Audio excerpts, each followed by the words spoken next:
우리 아직도 사랑하나 봐. 할머니와 할아버지는 맨날 싸운다. 아니, 정확히 말하면 싸우는 것처럼 보인다. 할아버지가 신문을 보면 할머니는 또 그 정치 기사냐고 하시고, 할머니가 빨래를 널면 할아버지는 허리 아프겠다며 걱정 아닌 걱정을 하신다. 매일같이 투덜거리는 두 분의 모습을 보면서 나는 늘 궁금했다. 저렇게 살면서도 정말 서로를 사랑하는 걸까? 어렸을 때 나는 한번 물어본 적이 있다. 할머니, 할아버지랑 왜 자꾸 싸워요? 할머니는 빨래를 널던 손을 멈추고 나를 보며 웃으셨다. 싸우는 게 아니라 대화하는 거야. 우리만의 방식이지. 그때는 무슨 말인지 이해할 수 없었다.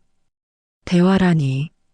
저렇게 투덜거리고 잔소리하는 게 대화란 말인가. 하지만 22살이 된 지금 나는 조금씩 알게 되었다. 저게 바로 48년을 함께 산 부부만의 언어라는 것을.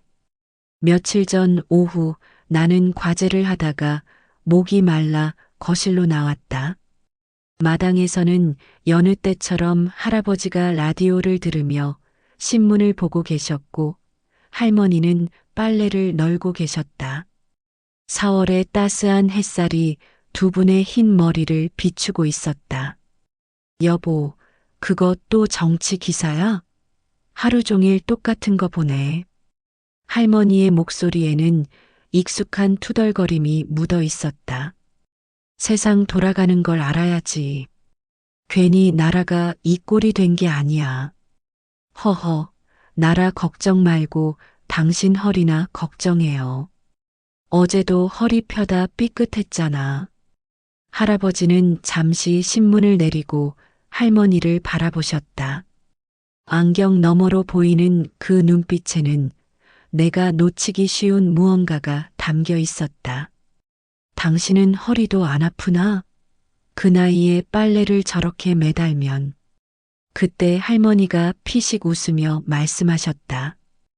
허리 아프면 아프다 하고 잔소리는 잔소리대로 하고 여보, 나랑 결혼한 게 인생 최대의 불행이지? 농담이었다. 할머니 특유의 장난기 가득한 목소리였다. 하지만 할아버지의 표정이 순간 굳어지는 것을 나는 놓치지 않았다. 누가 그런 말을 해? 당황한 목소리였다. 48년을 함께 산 남편의 그 당황스러움이 할머니를 향한 사랑의 증거라는 것을 나는 그때 처음 깨달았다. 저녁 식탁에서 더 놀라운 일이 벌어졌다. 과제를 하던 나는 배가 고파서 부엌으로 나왔다. 두 분은 마주 앉아 저녁을 드시고 계셨다. 된장찌개에서 김이 모락모락 올라오고 있었다. 여보, 내일은 산책 가요. 벚꽃 핀다던데. 할머니의 목소리에는 기대감이 묻어 있었다. 사람 많은 데는 싫어. 조용히 집에서 쉬자. 당신 젊었을 땐 나 데리고 맨날 소풍 가더니 이젠 집이 제일 좋대? 할머니의 목소리가 조금 낮아졌다. 아쉬움이 섞인 그 톤을 할아버지도 느끼셨을 것이다. 그래서일까? 할아버지가 밥을 한술 뜨고 나서 정말 작은 목소리로 말씀하셨다. 그땐 당신이 예뻤으니까. 순간 식탁 위에 정적이 흘렀다. 나는 부엌 문 앞에 서서 숨을 죽였다. 할아버지가 저런 말씀을 하시다니. 48년 결혼 생활 동안 사랑한다는 말도 예쁘다는 말도 거의 안 하시던 분이 할머니도 놀라신 것 같았다. 뭐라고요?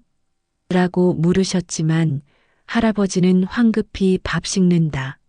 밥 먹자며 화제를 돌리셨다. 하지만 나는 봤다.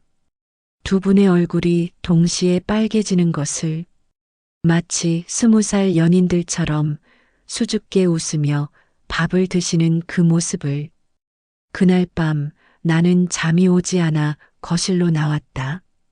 물을 마시려다가 할머니 할아버지 방에서 불빛이 새어나오는 것을 봤다. 혹시 편찮으신가 싶어 살짝 문틈으로 들여다봤는데 할머니가 낡은 앨범을 펼쳐놓고 계셨다. 흑백 사진 속에는 젊은 두 분의 모습이 있었다. 한강 다리 아래에서 찍은 사진. 22살의 할아버지는 수줍게 웃고 있었고 20살의 할머니는 그의 팔짱을 끼고 환하게 웃고 있었다. 그땐 내가 예뻤구나.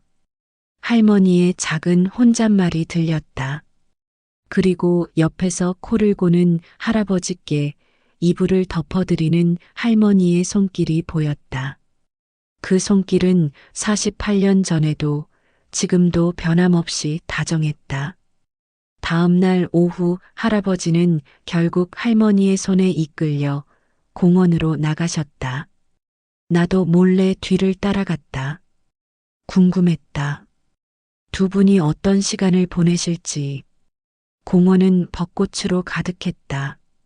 사람들로 붐비는 길을 두 분은 천천히 걸으셨다. 할아버지는 여전히 사람 너무 많네라고 투덜거리셨지만 그 표정은 밝았다. 벤치를 찾아 앉으신 두 분. 나는 멀리서 지켜봤다. 할머니가 무언가 말씀하시고 할아버지가 고개를 끄덕이셨다. 그리고 그때 내가 평생 잊지 못할 장면을 목격했다. 할아버지가 할머니의 손을 잡으신 것이다. 자연스럽게 마치 숨 쉬듯 당연하게 주름진 손으로 할머니의 손을 꼭 잡으셨다. 두 분은 한동안 아무 말 없이 그렇게 앉아 계셨다. 바람이 불었다. 벚꽃잎이 하늘에서 흩날리며 두 분 위로 떨어졌다. 머리 위에, 어깨 위에, 잡은 손 위에. 하얀 꽃잎이 눈처럼 내려앉는 그 순간이 마치 영화처럼 아름다웠다.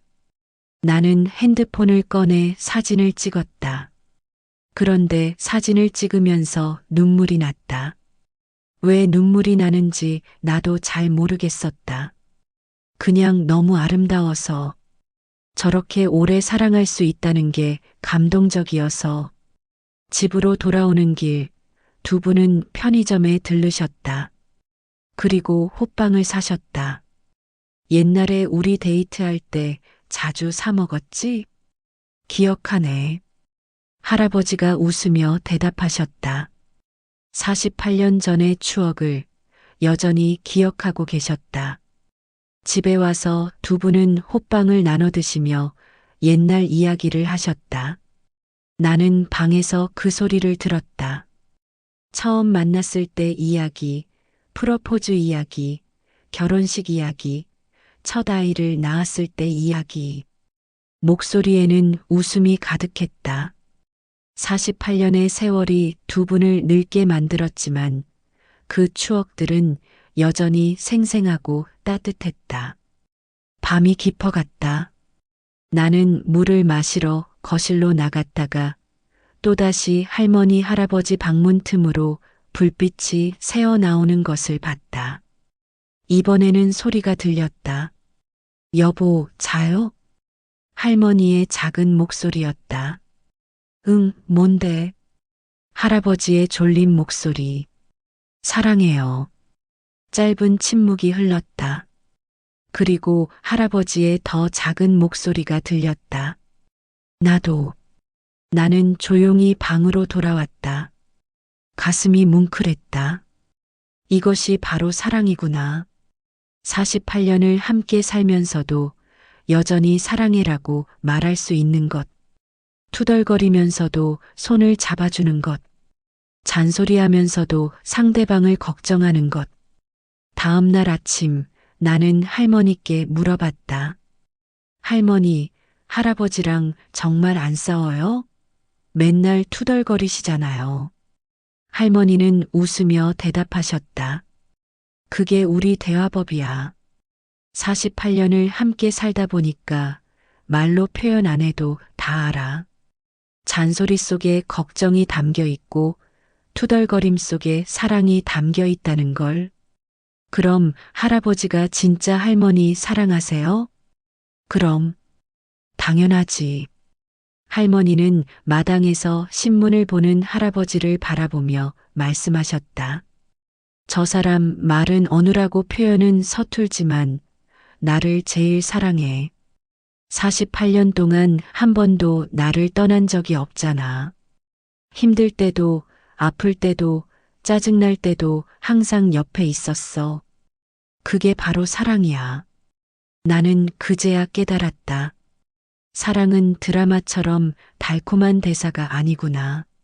매일매일 곁을 지켜주는 것, 말하지 않아도 서로를 이해하는 것, 48년을 함께 걷는 것. 그게 바로 진짜 사랑이구나. 오늘도 마당에서는 익숙한 소리가 들린다. 여보, 그 신문 좀 그만 보고 산책 가요. 아이고, 귀찮게. 집에서 쉬면 안 돼? 당신은 맨날 집에서만 있으려고 해. 투덜거리는 소리, 잔소리하는 소리. 하지만 나는 이제 안다. 저 소리 속에 담긴 진짜 의미를. 당신 건강 챙겨. 당신과 함께 시간을 보내고 싶어. 당신이 걱정돼. 사랑해. 48년 전 벚꽃 아래에서 손을 잡았던 두 사람. 그들은 여전히 서로의 손을 놓지 않고 있다. 주름진 손이 되었고 머리는 하얗게 새었지만 그 손길만큼은 변하지 않았다. 나는 창문 너머로 두 분을 바라본다. 그리고 생각한다. 나도 저렇게 늙고 싶다고. 누군가와 48년을 함께하면서 투덜거리면서도 결국 손을 잡고 서로를 사랑한다고 말할 수 있는 사람이 되고 싶다고. 사랑은 나이가 들수록 조용해진다. 하지만 그게 사라진다는 뜻은 아니다. 오히려 더 깊어지는 것이다. 말하지 않아도, 표현하지 않아도, 그냥 곁에 있는 것만으로도 충분한 그런 사랑. 우리 할머니, 할아버지, 아직도 사랑하나 봐. 아니, 어쩌면 젊었을 때보다 더 깊게 사랑하시는 것 같다. 그리고 그 사랑은 오늘도 따스한 4월의 햇살 아래에서 계속되고 있다.